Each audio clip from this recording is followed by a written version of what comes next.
On termine avec la dernière partie du chapitre 15 sur les combustions.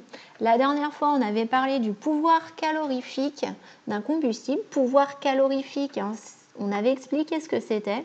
On avait dit que c'était l'énergie libérée quand on fait brûler 1 kg de combustible. Ça s'appelle pouvoir calorifique parce qu'en quelque sorte, c'est le pouvoir de chauffer cette énergie qui va être libérée. Et donc, voilà, on avait vu que si on voulait calculer l'énergie totale libérée lors d'une combustion, il fallait multiplier la masse de combustible utilisée par ce pouvoir calorifique. Ensuite, maintenant, on va parler de l'énergie molaire de combustion. L'énergie molaire de combustion, elle, c'est l'énergie qui est libérée quand on fait brûler non pas 1 kg comme pour le pouvoir calorifique, mais cette fois-ci 1 mole de combustible. Et donc, quand on va vouloir calculer l'énergie totale qui est libérée par une combustion, il va falloir multiplier le nombre de moles de combustible qui a brûlé par l'énergie molaire de combustion. Quand on sait l'énergie qui est libérée quand on fait brûler 1 mole de combustible, ensuite il suffit de multiplier par le nombre de moles pour connaître l'énergie totale libérée. Ensuite, alors il faut savoir que cette énergie molaire de combustion, on peut la retrouver facilement à partir des énergies de liaison. Alors par exemple, on l'a vu dans l'activité 2, sur la combustion du méthane, on a une molécule de méthane qui va réagir avec 2 molécules de dioxygène pour former une molécule de CO2 et 2 molécules d'eau. Alors on va faire comme si, pour passer de là des réactifs au produit, comme si on avait une étape intermédiaire. Comme si, dans cette étape intermédiaire, on allait commencer par rompre toutes les liaisons des molécules qui interviennent pour se retrouver avec les atomes pris séparément sous forme de gaz. Et ensuite, à partir de ces atomes, comme si on allait les recombiner, reformer les liaisons, de nouvelles liaisons, pour former les produits. Et donc, on va dire que l'énergie molaire de combustion, ça va correspondre à la somme de toutes les énergies molaires de liaison des réactifs. Alors, attention, cette formule-là, ce que je vous explique, c'est valable uniquement si on part de gaz pour arriver à des gaz.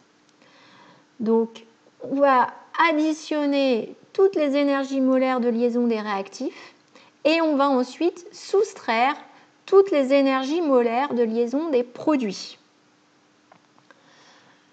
C'est ça que je vous ai écrit sous forme de formule ici. On va faire la somme, c'est la lettre sigma pour somme, la somme des énergies molaires des liaisons rompues moins la somme des énergies molaires des liaisons formées. Et alors, par exemple, dans cet exemple ici, on regarde toutes les liaisons qui sont en vert. On a 4 liaisons CH. Donc, on va devoir prendre 4 fois l'énergie molaire des liaisons CH. Le CH4 ne figure qu'une fois, donc on ne fait qu'une fois ça. Ensuite, on a une double liaison entre les 2 atomes d'oxygène qu'on doit rompre. Donc, on prend une fois l'énergie molaire de liaison O double liaison O. Mais il faut cette énergie molaire de liaison, il faut la prendre 2 fois puisqu'on a 2 molécules de dioxygène. En fait, ici, il faut s'imaginer qu'on a ça qui serait dessiné 2 fois. Et puis, on vient soustraire donc les énergies de liaison pour les liaisons qu'on a dû reformer, qu'on a dû reconstruire. Donc là, on a 2 fois la double liaison entre C et O. On a 2 fois, on prend donc 2 fois l'énergie molaire de liaison C double liaison O et multiplié par 1 puisqu'il n'y a qu'une molécule de CO2. Et ensuite, on vient prendre 2 fois les énergies de liaison OH. Donc 2 fois l'énergie molaire de la liaison OH, multipliée par 2 puisqu'il y aurait 2 molécules d'eau. Là, on s'imagine que cette molécule, elle est dessinée 2 fois. Il faudra la redessiner à côté comme on l'a fait dans le TP. Donc voilà comment on peut calculer l'énergie molaire de combustion. Mais comme je vous le disais, on trouvera un résultat correct que si les réactifs et les produits étaient des gaz. Sinon, il faut rajouter les énergies de vaporisation, par exemple, pour passer du liquide au gaz. Voilà, et puis dernière partie, les combustions et puis les enjeux sociétaux.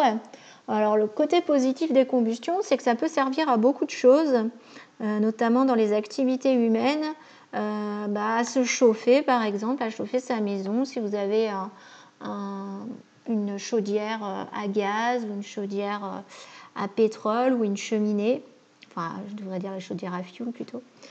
Ça peut servir à cuisiner, peut-être que vous cuisinez au gaz.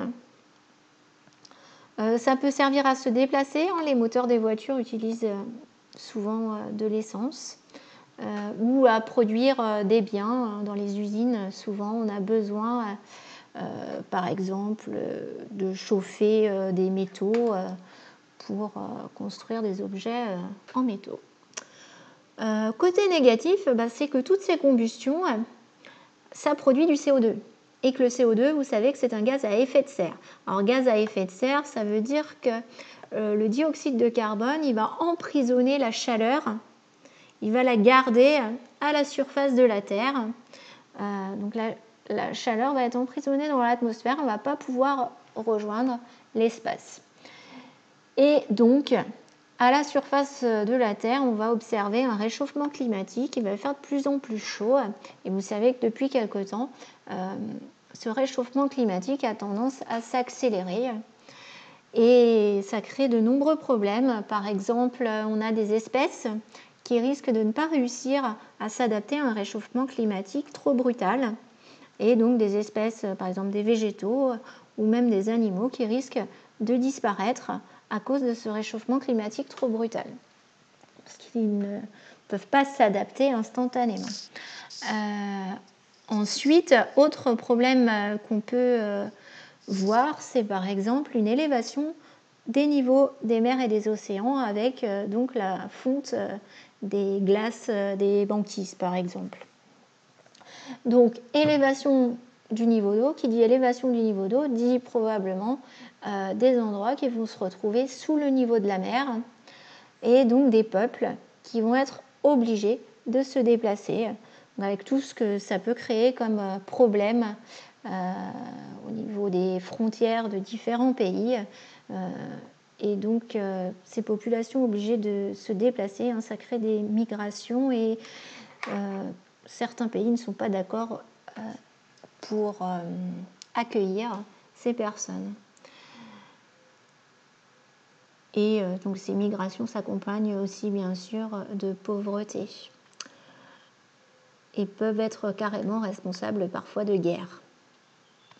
Ensuite, donc, on nous dit également que le stockage des combustibles, ça peut être dangereux. Par exemple, stocker du pétrole ou stocker du gaz, c'est dangereux. Il faut faire attention de ne pas approcher une source de chaleur trop importante à côté, sinon il y a risque d'explosion. Donc il faut être très vigilant. Ou par exemple, au niveau des transports de ces matières, il y a aussi des risques. Quand on transporte du pétrole sur des bateaux, on a tous déjà entendu parler de certaines marées noires avec donc des pétroliers qui se sont échoués et qui ont libéré donc du pétrole dans certains océans.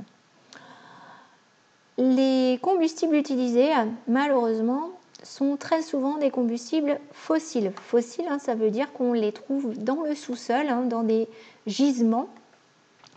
Par exemple pour le pétrole ou le gaz naturel ou pour le charbon aussi, il y a des mines de charbon.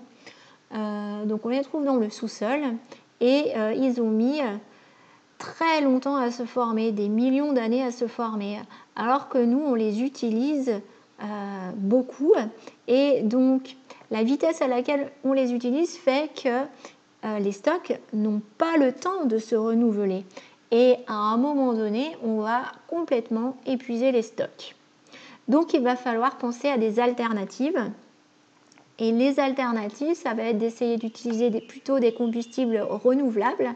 Donc par exemple, on peut imaginer utiliser du bois de forêt et à chaque fois qu'on prélève un arbre, on remplace cet arbre par un nouvel arbre. Donc avec comme ça un renouvellement des arbres. On peut aussi penser à utiliser des agrocarburants, c'est-à-dire des carburants fabriqués à partir de plantes, comme la betterave par exemple, ou le colza. On peut penser à utiliser des biogaz qui vont être là aussi fabriqués à partir de matières organiques, par exemple à partir des bousses de vache, pourquoi pas. Donc voilà pour ce chapitre. Ah oui, j'oubliais de vous dire que pour limiter aussi la production de dioxyde de carbone, tout simplement il faut essayer d'utiliser moins les combustions. Donc on peut par exemple moins chauffer, donc moins faire de combustion si on isole davantage sa maison ou son appartement.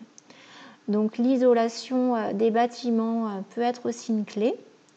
Et puis on peut aussi essayer d'utiliser, par exemple pour tout ce qui est moteur, les moteurs des voitures ou les moteurs utilisés dans certaines usines, essayer d'utiliser des moteurs plus performants, donc qui consomment moins de carburant. On peut aussi essayer de penser à d'autres types de moteurs, par exemple des moteurs électriques, donc remplacer les moteurs à combustion par des moteurs électriques, ou également des moteurs qui fonctionnent avec des piles à hydrogène. Voilà un petit peu quelques pistes pour essayer de limiter les gaz à effet de serre et donc de limiter le réchauffement climatique. Voilà, je vous remercie de votre attention et puis on en aura terminé avec les chapitres de chimie. Au revoir.